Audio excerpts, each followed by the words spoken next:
कि उसकी potential energy negative होने का मतलब ये होता है कि उसकी जो एनर्जी है वो जीरो से भी क्या है, कम है।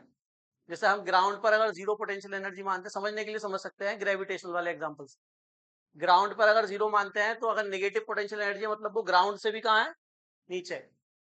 तो डाइपोल, गुड इवनिंग, डाइपोल की स्टेबल पोजीशन थी 0 डिग्री पे, है ना, और अनस्टेबल पोजीशन थी 180 डिग्री पे। सही है।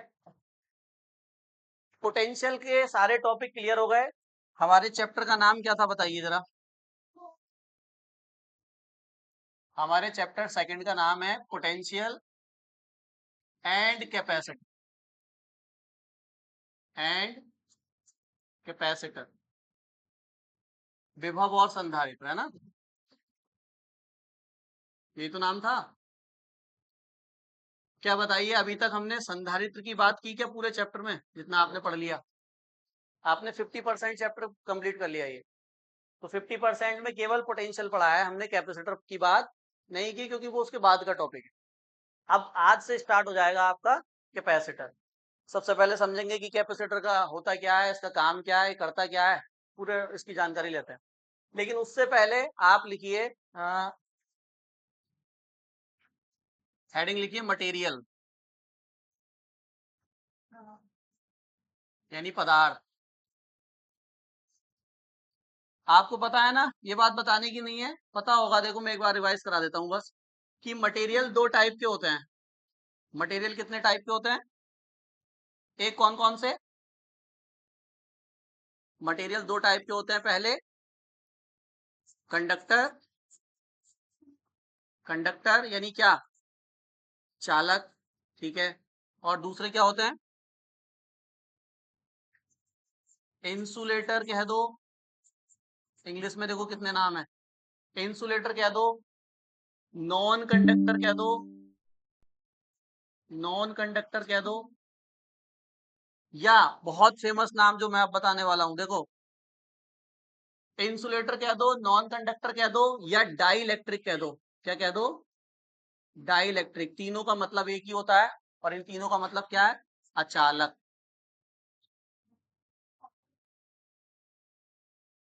मटेरियल दो टाइप का होता है, या तो कंडक्टर होगा या नॉन कंडक्टर होगा।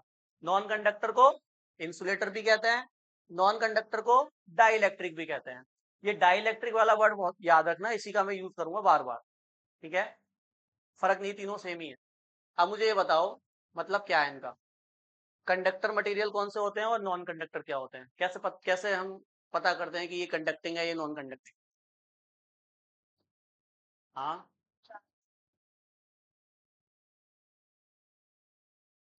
क्या बोला है? सही बात, मुझे ही नहीं आप जा रहे। हाँ, कंडक्टर और नॉन कंडक्टर में क्या डिफरेंस है बताइएगा, तो बताइए, ये तो बहुत आसान सा क्वेश्चन है। ये हमारा टॉपिक थोड़ी है, हमारा टॉपिक तो कैपेसिटर है।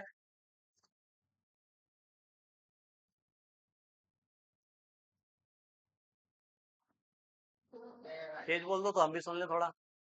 अरे, आप बताइए नंदिनी, कंडक्टर और नॉन कंडक्टर क्या होते हैं?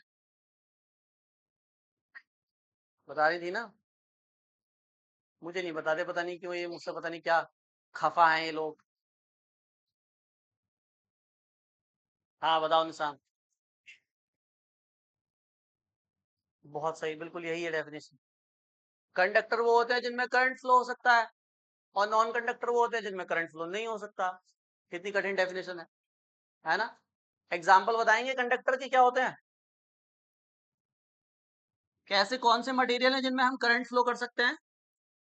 जितने भी मेटल्स हैं, जितने भी मेटल्स, जैसे आपका कॉपर, आयरन, सिल्वर, गोल्ड, मैं सिंबल लिख रहा हूँ, सिंबल तो पता ही होगा ना, नाम तो पता ही होंगे इनके, nickel, zinc, sodium, ETC. ETC कुछ नहीं है, मतलब ऐसे और। सही है। ये जितने भी मटेरियल होते हैं, जो मेटल होते हैं हमारे, वो सारे कैसे होते हैं? कंडक्टर होते हैं। इन सब में करंट फ्लो किया जा सकता है। बल्कि कॉपर के और एल्युमिनियम के तो हम वायर भी बनाते हैं, जो तार बनते हैं वो कॉपर और एल्युमिनियम के बनते हैं। इनमें तो बहुत अच्छा करंट फ्लो होता है, ये बहुत अच्छे कंडक्टर है, ठीक है। सबसे अच्छा कंडक्टर वैसे सिल्वर को मानते हैं, लेकिन सिल्वर के तार बना नहीं सकते।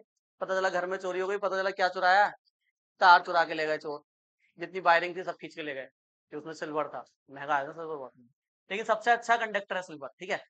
तो कंडक्टर वो होंगे जिनमें करंट फ्लो हो सकता है। बाकी और बहुत डिटेल में पढ़ाया जाएगा कंडक्टर और इंसुलेटर के बारे में करंट इलेक्ट्रिसिटी वाले चैप्टर में, जिससे अगला चैप्टर है चैप्टर नंबर 3।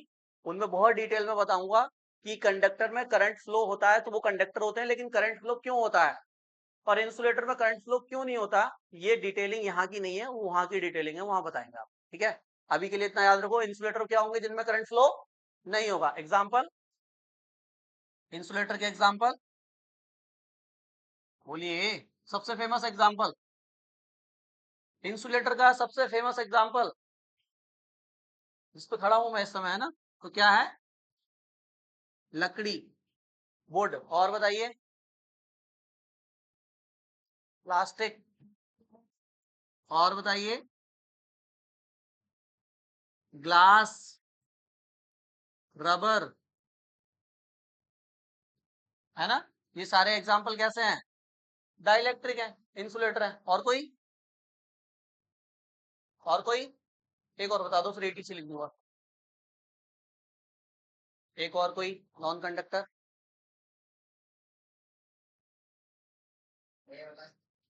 सीमेंट, सीमेंट दीवार में करंट आता है, सीमेंट नहीं। अरे वो लिख दो यार, वाटर लिख दो, ईटीसी। हाँ, पानी में करंट नहीं आता।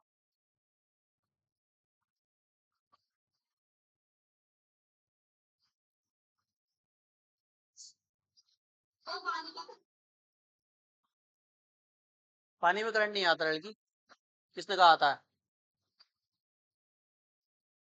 वो पानी नहीं था, वो गंदा पानी था।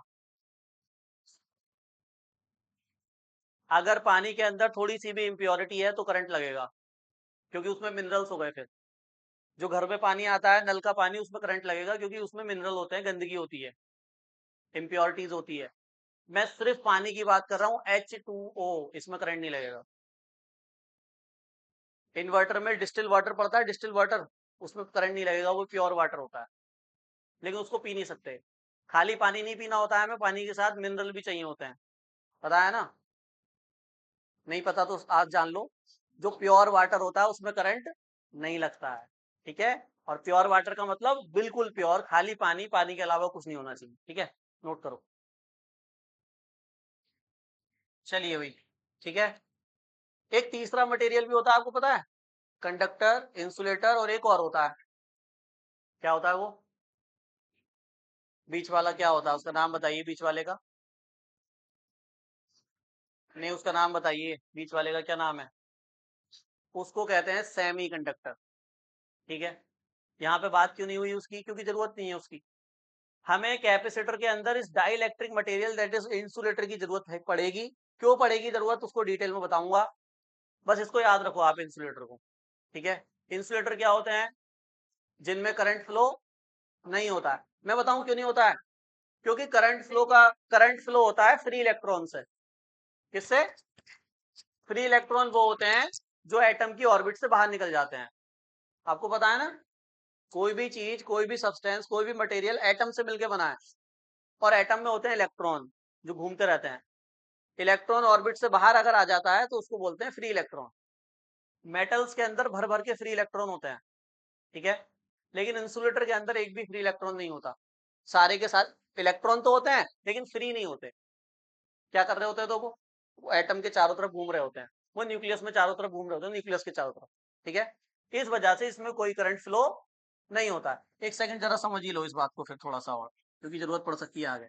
देखो ये मान लो मैंने कोई मेटल का पीस लिया है, तो मेटल के पीस में करंट इसलिए फ्लो हो जाता है क्योंकि इसके अंदर ढेर सारे क्या होते हैं, फ्री इलेक्ट्रॉन, इलेक्ट्रॉन नहीं, फ्री इलेक्ट्रॉन। फ्री इलेक्ट्रॉन का क्या मतलब है, फ्री इलेक्ट्रॉन का मतलब ये है कि ये अगर न्यूक्लियस है और ये न्यूक्लियस की ऑर्बिट है और ये ऑर्बिट में इलेक्ट्रॉन है, तो इस इलेक्ट्रॉन को हम फ्री नहीं कह सकते, क्योंकि ये तो न्यूक्लियस के चारों तरफ घूमेगा, बाउंड है ये तो, इसमें तो बाउंडेशन लगी हुई है। अगर ये इलेक्ट्रॉन किसी तरह से क्या हो जाता, बताइए, ऑर्बिट से क्या आ जाए, बाहर आ जाए, तो इसको कहा जाएगा फिर फ्री इलेक्ट्रॉन, ठीक है। रूम टेम्परेचर पर 25 डिग्री सेल्सियस या 30 डिग्री सेल्सियस पर मेटल के कई सारे इलेक्ट्रॉन फ्री हो जाते हैं। इलेक्ट्रॉन फ्री करने का तरीका यह है कि उसको एनर्जी दे दो, हीट दे दो, गर्म कर दो। तो 25 डिग्री सेल्सियस इनके लिए इनफ है। इतने गर्म होने पर ही इनके अंदर से कई सारे फ्री इलेक्ट्रॉन निकल जाते हैं। तो क्योंकि ये फ्री इलेक्ट्रॉन है, अब आपने क्या करना है, आपने कुछ नहीं करना है, एक इलेक्ट्रिक फील्ड लगा देनी है बाहर से। बस क्या लगा देनी है, electric field. External electric field में रख दो इसको ऐसे करके। ये देख रहे हो, ये रेड एरो जो बनाया है मैंने, ये इलेक्ट्रिक फील्ड है, ये रख दिया। अब ये सारे के सारे इलेक्ट्रॉन मूव करने लगेंगे मेटल के अंदर। ठीक है, किधर मूव करेंगे बताओ, इलेक्ट्रॉन पे कैसा चार्ज होता है, निगेटिव। तो निगेटिव इलेक्ट्रॉन किधर जाएगा, इलेक्ट्रिक फील्ड के अपोजिट। सारे इलेक्ट्रॉन ऐसे मूव करने लगेंगे और इन इलेक्ट्रॉनों के चलने से ही बन जाएगा इसके अंदर करंट। जैसे पानी के बहने से जल धारा बनती है, वाटर करंट। हवा के बहने से पवन धारा बनती है, विंड करंट। ठीक है, ऐसे ही इलेक्ट्रॉन के बहने से वैद्युत धारा बनती है, इलेक्ट्रिक करंट। ठीक है, बात समझ में आ गई। ये वाली चीज इसके अंदर नहीं होती, क्यों? अगर मैं बनाऊं, देखो मैं एक डाई इलेक्ट्रिक पीस ले लेता हूं यहाँ पे। अब ये मैंने क्या लिया है, चलो इसको किसी दूसरे कलर से लेते हैं क्योंकि ये डाई इलेक्ट्रिक है ना, इसको ऐसे ले लेते हैं। चलो ये मैंने पीस लिया, मान लो लकड़ी का पीस ले लिया या प्लास्टिक का पीस ले लिया या ग्लास का पीस ले लिया, तो वो डाई इलेक्ट्रिक है। डाई इलेक्ट्रिक की प्रॉब्लम यह है कि रूम टेम्परेचर पर एक भी इलेक्ट्रॉन ऐसे फ्री नहीं होता। होते हैं, एटम के अंदर बैठे होते हैं। ठीक है, यानी पॉजिटिव और निगेटिव दोनों बराबर बराबर एटम के अंदर रहते हैं। सही है। क्या होगा अगर मैं इसके अंदर इलेक्ट्रिक फील्ड लगाऊं, चेक करके देखते हैं, है ना। अगर मैं इंसुलेटर के अंदर इलेक्ट्रिक फील्ड अप्लाई करता हूं, अगर मैं इंसुलेटर के अंदर इलेक्ट्रिक फील्ड अप्लाई करता हूं तो क्या होगा, ये लगाई मैंने इलेक्ट्रिक फील्ड। अब मुझे बताइए, क्या इसके अंदर कोई भी फ्री इलेक्ट्रॉन था? अरे मेरी बात सुनो, क्या इसमें कोई भी फ्री इलेक्ट्रॉन था? नहीं था, सारे एटम में है ना। लेकिन इलेक्ट्रिक फील्ड लगाने से कुछ तो इफेक्ट पड़ेगा इन इलेक्ट्रॉन्स पे। मुझे बताओ, ये इलेक्ट्रॉन पे कैसा साइन होता है, निगेटिव। और ये बीच में क्या बैठा हुआ है न्यूक्लियस में, पॉजिटिव। ऐसा नहीं होगा कि इलेक्ट्रिक फील्ड लगाने से ये इलेक्ट्रॉन बाहर आ जाए, नहीं। इलेक्ट्रॉन बाहर तब आता है जब उसको हीट मिलती है, एनर्जी मिलती है। लेकिन इलेक्ट्रिक फील्ड लगाने से कुछ तो फर्क पड़ेगा डाइलेक्ट्रिक पे, या कोई फर्क नहीं पड़ेगा? पड़ेगा। अब मैं वही समझा रहा हूँ, देखो कैसे फर्क पड़ेगा। होगा ये कि ये जो इलेक्ट्रॉन है ना, ये एक साइड की, मतलब जिधर आपने इलेक्ट्रिक फील्ड लगाई है उसके साइड, दूसरे साइड की तरफ शिफ्ट हो जाएगा। मतलब चार्ज जो है पॉजिटिव निगेटिव, ऐसा नहीं कि निकल के दूसरी साइड आ जाएगा, नहीं। मतलब ये समझ रहे हो ना तुम, एक तरफ निगेटिव चार्ज हो जाएगा और एक तरफ पॉजिटिव। मतलब कहने का ये है कि इसके अंदर कुछ ऐसा होगा, देखो ये ऐसे करके। बताओ पॉजिटिव चार्ज किधर शिफ्ट होगा, इधर इलेक्ट्रिक फील्ड की तरफ। और निगेटिव चार्ज किधर शिफ्ट हो जाएगा, इलेक्ट्रॉन किधर शिफ्ट हो जाएगा, इलेक्ट्रिक फील्ड के अपोजिट। जितने भी एटम होंगे सबके अंदर ऐसा ही हो जाएगा। ये इफेक्ट आता है इलेक्ट्रिक फील्ड का इसके अंदर, सबके अंदर। मैंने तो बहुत कम बनाया ना, जितने भी एटम होंगे सबके पॉजिटिव साइन एक साइड हो जाएगा और निगेटिव साइन क्या हो जाएगा, एक साइड, क्योंकि फोर्स लगी है ना। समझ गया ना।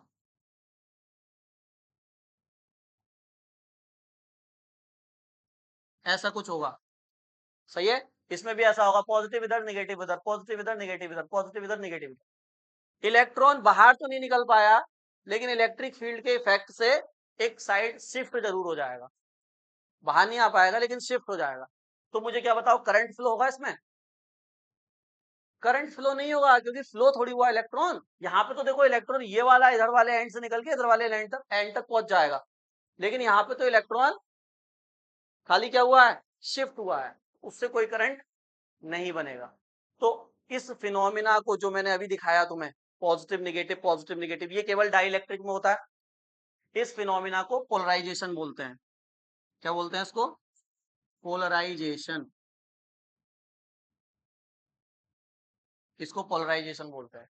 तो डाइलेक्ट्रिक मटेरियल को इलेक्ट्रिक फील्ड में रख दो, पोलराइजेशन हो जाएगा, यानी चार्ज बट जाएगा, एक साइड निगेटिव और एक साइड पॉजिटिव। बात याद रहेगी। जल्दी से ये दोनों डायग्राम बनाओ फिर आगे बढ़ते हैं। ये बात याद रहेगी या भूल जाओगे? भूल जाओगे? तो लिखवाऊं फिर इसको? अरे आगे लिखवा देंगे, अभी आगे भी पढ़ना है ये। इतना याद रखो कि डाई इलेक्ट्रिक को जब इलेक्ट्रिक फील्ड में रखते हैं तो करंट फ्लो नहीं होता है, बस चार्ज शिफ्ट हो जाते हैं, एक साइड नेगेटिव और एक साइड। और जब कंडक्टर को इलेक्ट्रिक फील्ड में रखते हैं तो फ्लो होने लगता है। अच्छा, इलेक्ट्रिक फील्ड में कैसे रखेंगे? देखो, इलेक्ट्रिक फील्ड में मेरा रखने का मतलब यह है कि आप इस कंडक्टर को किससे कनेक्ट करोगे? बैटरी से। बताओ, बैटरी में एक साइड क्या होता है और एक साइड? तो पॉजिटिव मतलब ये वाला एंड पॉजिटिव हो जाएगा, निगेटिव मतलब ये वाला एंड निगेटिव हो जाएगा। तो इलेक्ट्रिक फील्ड कहां से कहां बनती है? पॉजिटिव से। वही इलेक्ट्रिक फील्ड मैंने बनाई थी। तो बैटरी लगाना मतलब इलेक्ट्रिक फील्ड में रख देना उसको, समझ गया ना? ऐसे अलग से इलेक्ट्रिक फील्ड जो बनाई है उसका मतलब समझ गया कैसे बनाई है? ठीक।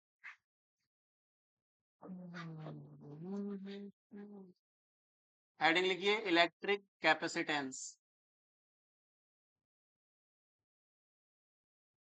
इलेक्ट्रिक कैपेसिटेंस पहली हेडिंग है हमारी कैपेसिटर की।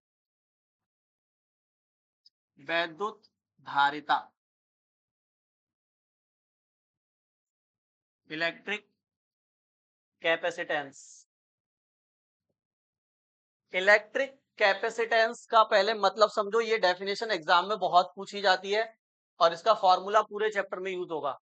जो मैं फॉर्मूला बताने वाला हूं इस पूरे कैपेसिटर के चैप्टर में जब तक पढ़ोगे यूज होता रहेगा, ठीक है? तो इसको क्या बोलते हैं हम? Electric capacitance. कैपेसिटेंस का मतलब होता है कैपेसिटी।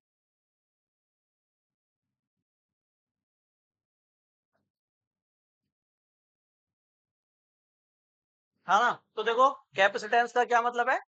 कैपेसिटी। कैपेसिटी क्या होती है? क्षमता। अब किस चीज की कैपेसिटी है ये?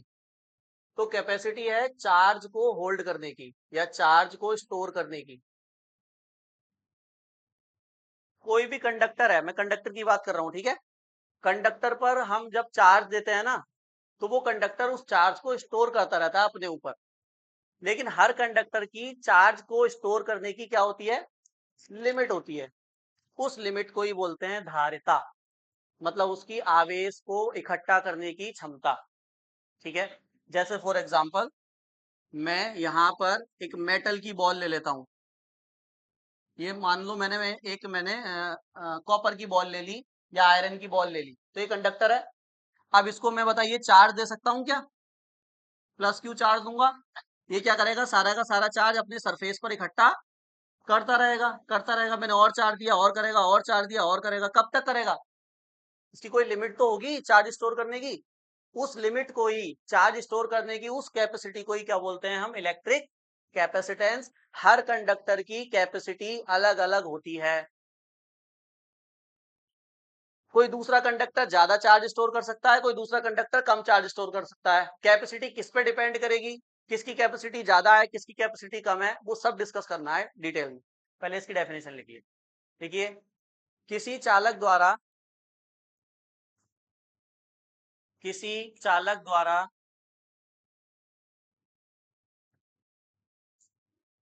आवेश, किसी चालक द्वारा आवेश, स्टोर को हिंदी में संचित बोलते हैं, ठीक है? आवेश संचित करने की क्षमता, ब्रैकेट में आप स्टोर लिख सकते हैं।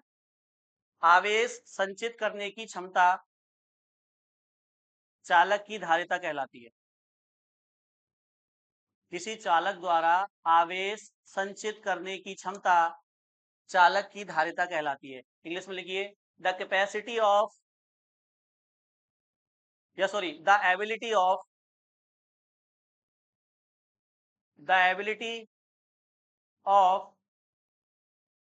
Storing the charge,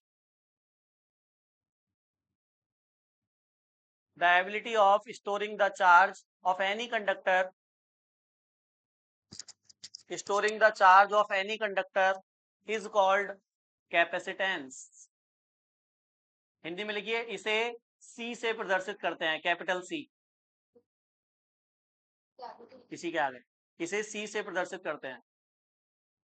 is called electric capacitance, it is denoted by capital C। इसे सी से प्रदर्शित करते हैं, ठीक है? अब मेरी बात ध्यान से सुनना जो मैं बताने वाला हूं।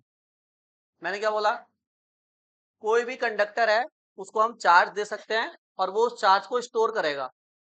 कब तक स्टोर करेगा वो, जब तक उसकी कैपेसिटी है। अब कहने का मेरा अर्थ यह है कि कैपेसिटी है ही क्यों उसकी, ऐसी कौन सी चीज है जो उसको ज्यादा चार्ज इकट्ठा करने से रोक रही है, ऐसी कौन सी चीज है बच्चों को डरा रही है, मतलब ऐसी कौन सी चीज है जो इस कंडक्टर को एक्स्ट्रा चार्ज स्टोर करने से रोक रही, दिक्कत क्या है, प्लस का क्यू चार्ज दिया आपने, और दे दो प्लस क्यू, और इकट्ठा कर लेगा सरफेस पे, और दो और दो और दो और दो। लेकिन मैं क्या बोल रहा हूं, अपनी कैपेसिटी से ज्यादा चार्ज स्टोर नहीं कर पाएगा। तो प्रॉब्लम क्या है करने में, क्वेश्चन समझ रहे हो ना मेरा। हम इसको इनफाइनाइट चार्ज क्यों नहीं दे पा रहे किसी भी कंडक्टर को, समझे क्यों नहीं दे पा रहे, देखो किसी भी कंडक्टर की कैपेसिटी क्यों बनी है, प्रॉब्लम क्या है उसमें, उसमें कैपेसिटी है ही क्यों उसकी, एक फिक्स कैपेसिटेंस क्यों है उसका, ज्यादा चार्ज क्यों नहीं कर पा रहा, आपको पता है आंसर इसका, बताओ आइडिया लगाओ।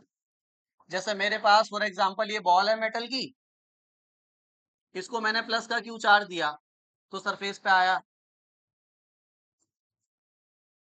अब मैं ये कह रहा हूं मैं प्लस क्यू ही क्यों, मैं तो इसको 1000 क्यू दूंगा, लेकिन हम ये कह रहे हैं कि ये अपनी कैपेसिटी से ज्यादा चार्ज को स्टोर नहीं कर पाएगा। उसका रीजन क्या है, क्यों नहीं कर पाएगा,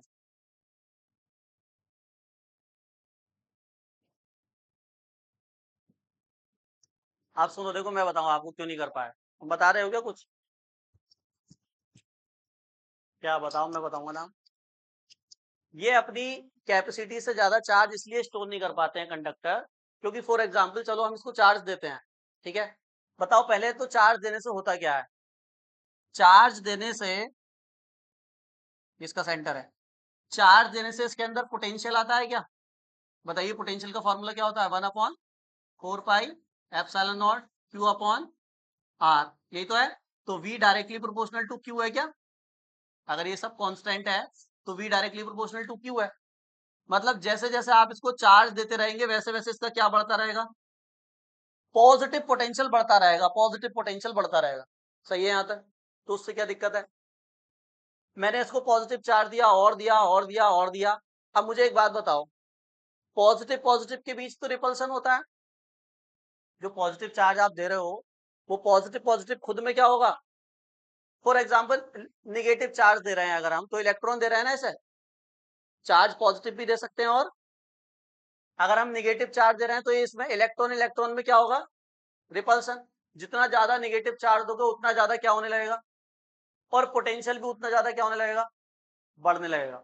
अब होगा क्या, जैसे ही इसकी कैपेसिटी से ऊपर आप पहुंचोगे तो इन्वायरमेंट के अंदर भी तो कई सारी गैसेस हैं, बताइए, उन गैसेस के अंदर भी तो एटम्स हैं, उन एटम्स में भी तो इलेक्ट्रॉन है, वो इलेक्ट्रॉन इसके हाई पोटेंशियल की तरफ क्या होने लगेंगे, अगर लो निगेटिव है तो लो पोटेंशियल हो जाएगा, और अगर पॉजिटिव है तो वो सारे इलेक्ट्रॉन जो होंगे जो एयर के अंदर होंगे वो डिस्चार्ज होने लगेंगे, मतलब उनसे इलेक्ट्रॉन निकल निकल कर इसकी तरफ क्या आने लगेंगे, अट्रैक्ट। अगर ये पॉजिटिव हो गया है तो इलेक्ट्रॉन आने लगेंगे इस पे, और अगर ये निगेटिव हो गया है तो इलेक्ट्रॉन इससे निकल के कहा जाने लगेंगे, उनके ऊपर जाने लगेंगे।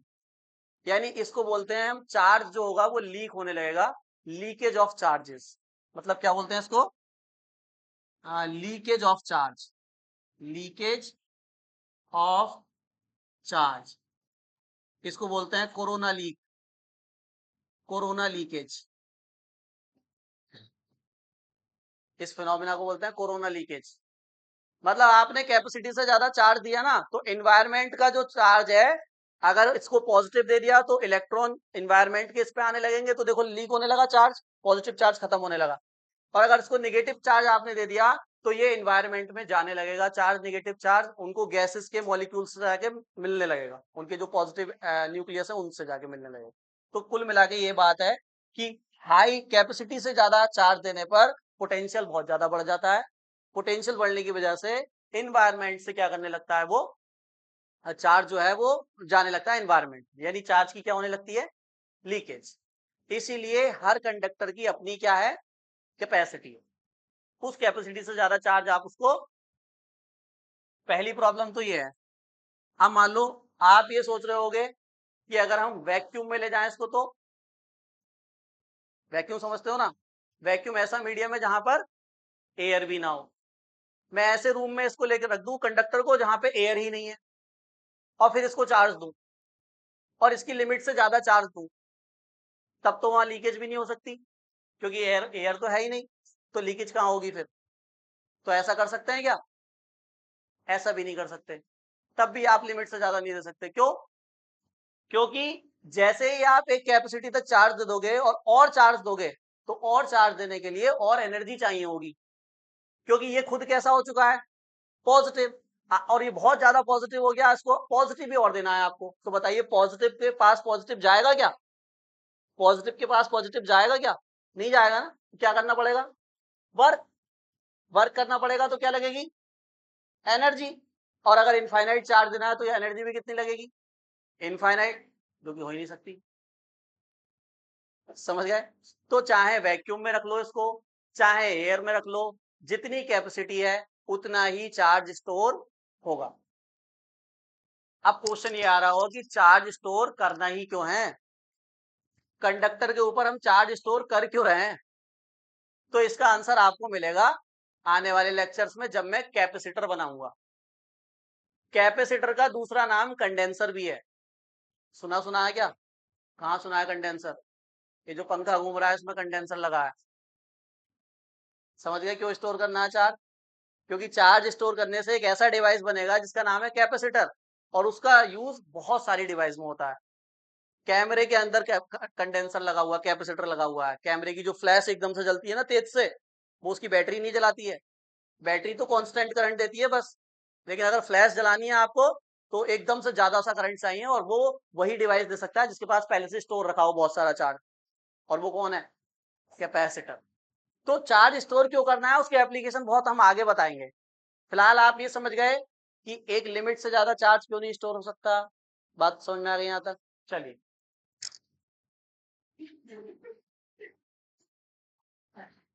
अब इधर देखिए, मैंने अभी क्या बताया। अरे इधर सुनो, ये सबसे इंपॉर्टेंट बात अब तो बता रहा हूं। जैसे जैसे आप चार्ज देंगे, क्या बढ़ता जाएगा?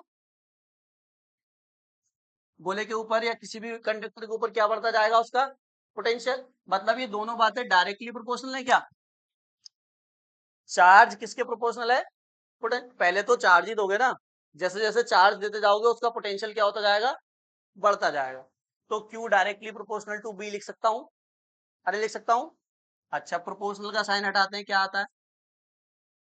और इस कांस्टेंट को ही बोलते हैं कैपिटल C। और इनटू में क्या आएगा बताइए? B। सही है। यहां से C का फॉर्मूला निकालूं तो क्या आएगा? ये V का चला जाएगा इसके, तो Q अपॉन में V।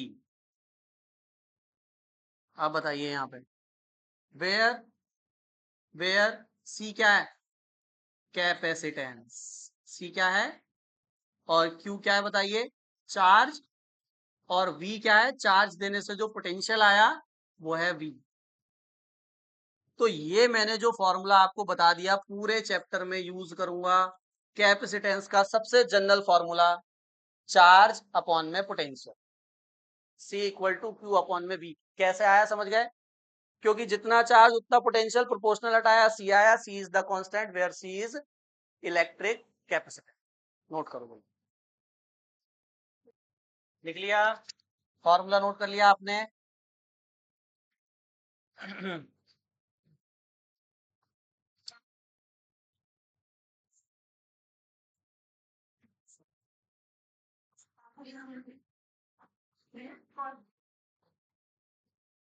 ठीक है भाई, इधर देखो। तो सी समझ गए ना, कैपेसिटेंस। याद रखना, आज से कोई भी कंडक्टर है, किसी भी शेप का, किसी भी साइज का, उसका कैपेसिटेंस होगा कुछ ना कुछ। मतलब वो एक लिमिट में ही चार्ज को क्या कर सकता है? स्टोर कर सकता है। और कैसे निकाल सकते हैं? क्यू अपॉन वी से। अब मुझे बताओ इसकी यूनिट निकालते हैं। तो चार्ज फॉर्मूले से यूनिट निकलती है। चार्ज की यूनिट क्या होती है? क्यू की यूनिट क्या पड़ी है आपने? कूलाम। और पोटेंशियल की? वोल्ट। ठीक है। कूलाम पर वोल्ट क्या यूनिट आई इसकी? कूलाम पर वोल्ट को कूलाम पर वोल्ट नहीं कहेंगे, नया वर्ड कहेंगे, और वो नया वर्ड है फैरड। क्या वर्ड है? फैरड। ठीक है। तो इसकी जो यूनिट होगी इसकी, तो वो क्या होगी, फेरड होगी, सिंबल होगा एफ। ठीक है, तो एक फेरड किसके बराबर होगा, एक कूलाम पर वोल्ट। एक फेरड एक कूलाम पर वोल्ट के बराबर होगा। यूनिट लिखिए, इंपॉर्टेंट है यूनिट, फेरड। चलिए अब मैं एक फाइनल बात और बता दूं आपको। यहाँ पे एक, यहाँ पे लिखिए एक वार्निंग। हाँ वार्निंग, चेतावनी लिखिए एक यहाँ पे। ठीक है, अब इधर देखो जरा, वार्निंग क्या है समझ लो, गलती ना करो आप, इसलिए वार्निंग करके लिख लेना। अरे लड़की, वार्निंग तो समझ लो वरना गलती हो जाएगी। मैं समझा रहा हूँ। कैपेसिटेंस का फॉर्मूला क्या है, C equal to Q upon में V। इसको देख के ऐसा लग रहा है कि कैपेसिटी बढ़ जाएगी चार्ज को बढ़ाने से, हो सकता है ऐसा। भाई फॉर्मूला क्या बता रहा है, देखो फॉर्मूला क्या कह रहा है, C बराबर क्यू अपॉन V। मतलब Q तो ऊपर है, मतलब अगर मैं चार्ज को बढ़ाऊं तो C बढ़ेगा, यही तो कहना चाह रहा फॉर्मूला। और अगर मैं पोटेंशियल को घटाऊं तो C घटेगा, तब भी C बढ़ेगा, सॉरी नीचे वाली वैल्यू घटेगी तभी तो बढ़ेगा ये। तो ऐसा होता है, चार्ज को बढ़ाते हैं तो कैपेसिटी बढ़ जाती है। तो फॉर्मूला क्यों कह रहा है, तो ध्यान से आपने फॉर्मूले को फिर से नहीं देखा। देखो Q प्रोपोर्शनल टू V था, जहां प्रोपोर्शनल का साइन हटकर C आया, और प्रोपोर्शनल का साइन हटता है तो क्या आता है, कांस्टेंट। तो यहाँ पे C क्या है, कांस्टेंट है, वो उसने पहले बोल दिया C कांस्टेंट है। यानी ना तो C Q पे डिपेंड करेगा, ना C V पे डिपेंड करेगा। ये फॉर्मूला C को निकालने के लिए है, ना कि C को बढ़ाने या घटाने के लिए।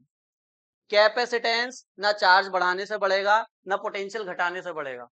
तो फिर कैसे बढ़ेगा, कैपेसिटेंस कैसे बढ़ेगा, कोई किसी भी कंडक्टर की कैपेसिटी बढ़ानी है तो कैसे बढ़ेगी, आगे डिस्कस करूंगा। आपको उसका साइज बढ़ाना पड़ेगा। यार सिंपल सा लॉजिक है, इसको देखो इधर ऐसे समझो। मैंने एक ग्लास बनाया, मैंने क्या बनाया, एक ग्लास बन गया। ग्लास अब तो बन गया ना ये ग्लास, ये ग्लास बन गया। और मैं इसमें भरूंगा पानी।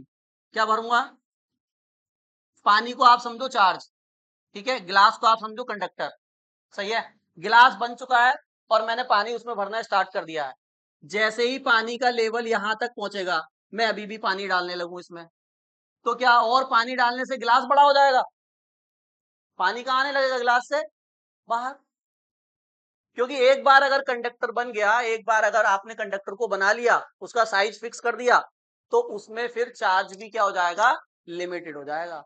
जैसे गिलास बनने के बाद पानी फिक्स हो जाता है। अब ज्यादा पानी देने से कैपेसिटी नहीं बढ़ने वाली गिलास की, पानी बाहर गिर जाएगा। ऐसे ही ज्यादा चार्ज देने से कंडक्टर की कैपेसिटी नहीं बढ़ेगी, चार्ज लीक हो जाएगा इन्वायरमेंट में, अभी बताया पीछे। सेम कॉन्सेप्ट है, समझ गए। तो किस पे डिपेंड करेगी कैपेसिटी, गिलास का साइज बढ़ा दो, बड़ा गिलास बनाओ फिर दूसरा एक और, तो कंडक्टर का भी साइज क्या कर दो, बढ़ा दो। बड़ा कंडक्टर बनाओ तो ज्यादा चार्ज स्टोर होगा, छोटा कंडक्टर तो कम चार्ज स्टोर होगा। एक बार कंडक्टर बना दिया तो कैपेसिटी क्या हो गई, फिक्स। जैसे गिलास बना दिया, बाल्टी बना दी, तो दोनों में कैपेसिटी क्या हो चुकी है, फिक्स हो चुकी है। बात समझ में आ गई। तो यहाँ पे मैं वार्निंग में क्या लिख रहा हूं, मैं वार्निंग में ये लिखूंगा कि सी डज नॉट डिपेंड,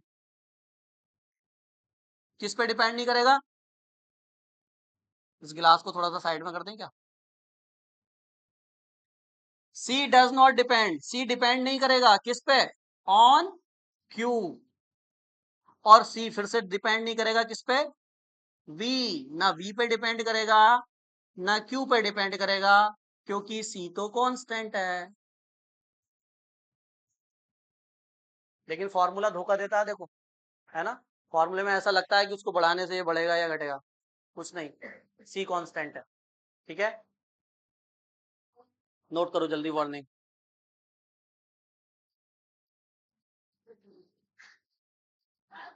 नहीं,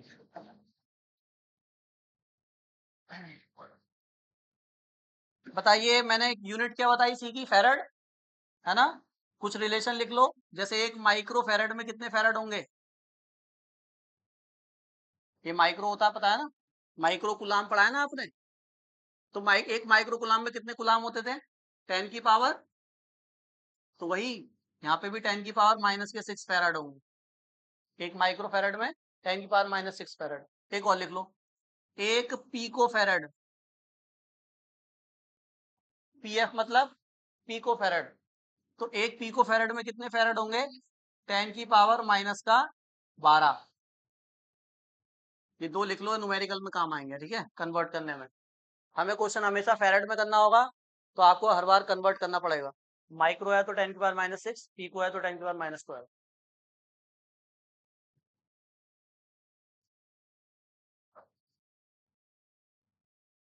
सही है। अब हम क्या करेंगे, देखो मैंने ये जो बताया है तुम्हें फॉर्मूला, C बराबर Q अपॉन V, ये है जनरल फॉर्मूला।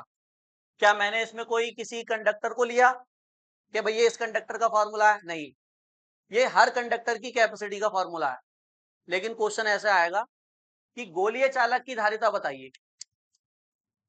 कंडक्टर कैसा है? स्फेरिकल। स्फेरिकल कंडक्टर है हमारे पास, उसकी कैपेसिटी बताओ। या फॉर एग्जांपल सिलेंड्रिकल कंडक्टर है, उसकी कैपेसिटी बताओ।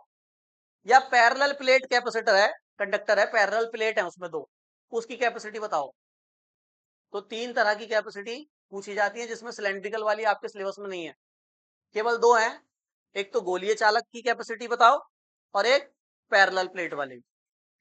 पैरेलल प्लेट वाला तो हर साल क्वेश्चन आएगा ही आएगा, ये मान के चलो आप।